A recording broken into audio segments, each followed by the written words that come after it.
Сәлем Стамбулдан. Бүгін салмақ тастау видео күнделігімнің 92-ші күні. Бүгінгі салмақты өлшеген жоқпын, білмеймін. Өзім өлшеген жоқпын, өйткені кеше өте жай жаттым. Қонақтың соңғы күні еді. Кеше бүгін қонақтарымыз шығарып салдық. Сол себепті кеше өте жай жаттық. Әңгіме айттық, шай іштік деген сияқты досыммен. Сол себепті бүгін таңертең ісініп тұрдым, сол себепті салмағымды өлшегім келген жоқ. Қазір ол түспей тұрады, болмаса өсіп тұрады, плюс көрсетіп тұрса көңілім түседі деп. Таңертең жақсылап тұрып 2 стакан суымды іштім. Сосын жақсылап тұрып таңертеңгі асымызды іштік. Қарап кетіңіздер. Қайырлы таң қыздар. Таңғы ас.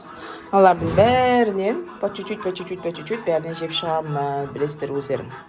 Сол күндеріңіз жақсы өтсін. Мына менемен деген турецкий тамақ. Интернеттен қараңыздар. Помидор, оливки, пастырма, мынау кептірілген помидор.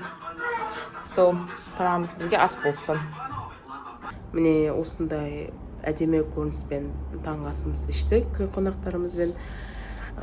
Сосын шығарып салдық. Енді қазір баламен ұйықтайын деп жатырмын. Ештеңе ішкен жоқпын, тек су ішіп жүрмін. Кешке енді көреміз не жейтінімізді.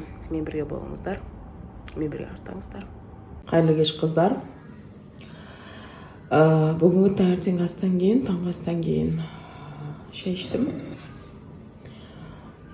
Содан кейін ештеңе жеген жоқпын, ұйықтап қалдым. Қазір 1 сағат ұйықтап, содан мені кешкі асым сағат кешкі 7.